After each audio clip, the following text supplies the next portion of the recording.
To join the border stitches with the Christmas tree skirt in my vintage velvet tree skirt pattern is very simple. I'm going to show you how to do it here. I have my border stitches mocked up in gray. Now I know this isn't the vintage velvet yarn, but it's a little bit easier to see with the stitch definition in this yarn. So I've got my border stitches mocked up in the gray, and I've got my, just a quick little swatch here for my Christmas tree skirt in red. So in row 1, or the setup row for this border, I've gone ahead and worked across all of the stitches until the last stitch. So the last set of instructions say to purl 5 until you get to the last stitch here, the 6th stitch. This stitch we're going to purl together with the end stitch from the Christmas tree. So to make this easy on myself, since I'm using 2 separate needles here, I'm going to just slip the last stitch from my border onto my working needle, my right hand needle.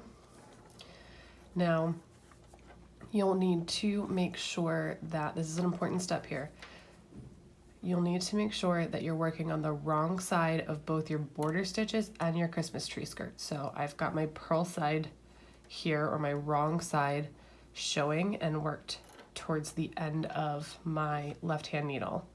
So now I'm going to slip the stitch I need to work yet onto the Christmas tree needle. So this has effectively become my left hand needle. And then I'm going to take this, my right hand needle, and purl these 2 stitches together. So you can see I've got in gray the last stitch of my border, and in red the first stitch of my Christmas tree. And I'm just going to purl these as one. So now I've done my first join, and we're going to continue doing this every other row as we work around the Christmas tree skirt. Now for safekeeping, I kind of pull these stitches back out. Now we're going to work row 2 of the border. And now this can be a little trickier when you get to a certain spot here, and I'll try and show you. You have the option to continue working with your large needle here, your longer circular needle, but for some people that can get a little confusing. So I'm going to work with my shorthand needle, or this Knit Picks green needle. The first set of instructions in row 2 is to cable 3 front. So this is just a simple twisted, like twist style cable. So I'm just going to cable 3 stitches to the front here.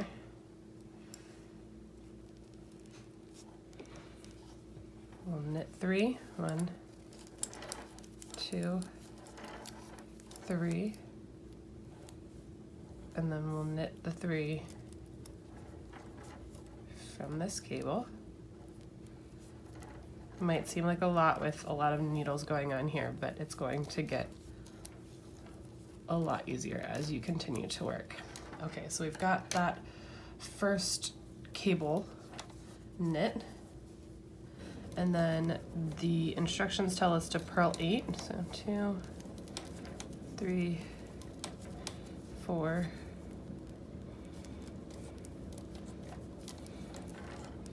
5,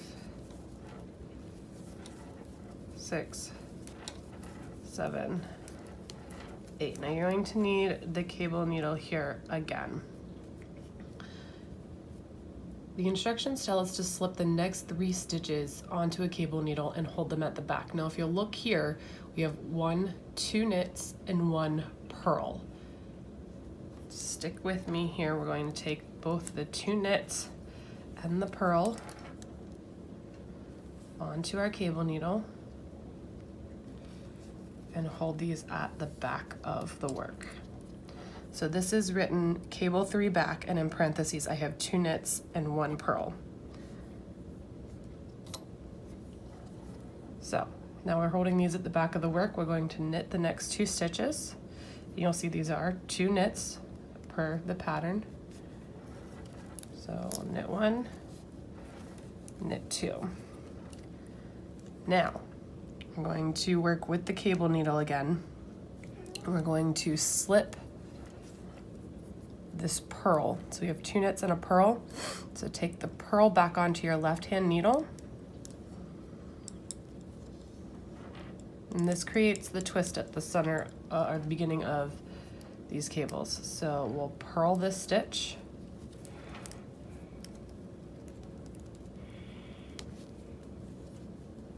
So it's on my right hand needle now. So now the purl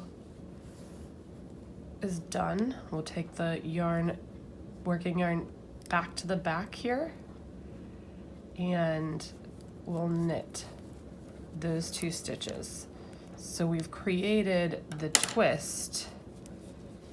I know it's really hard to see here, at the beginning of that traveling cable. So let me show you this one more time here so we can go through it and get some practice. So again, we've worked 6 stitches in a simple twist. We've purled 8 across. Then we've reached the point where we take the next 3 stitches onto a cable needle and hold them at the back of the work. And again, we're going to slip the knit, knit, and purl onto this cable needle. Slip them purlwise so that they're not too twisted up here. And then we've got these 2 knits that we're going to work on the left-hand needle. So this is a different type of cable where normally it's an equal amount of stitches that you're working. So like the simple cable at the beginning, it's a cable 3 front. So you're going to cable 3 front, knit 3, and then knit 3 from the cable. This one's different, so you want to make sure to follow the instructions step by step. So while these are hanging at the back of my work here, take my working yarn and we'll knit these 2. So these 2 stitches become the right arm. I know they're on the left right now, but they become the right arm of our traveling cable. So these will continue going to the right as we knit. So now that we've knit 2, we're going to slip the purl stitch from the cable needle, the knit, so we had knit, knit, and then a purl. So we'll slip the purl onto the left-hand needle so that we can work that.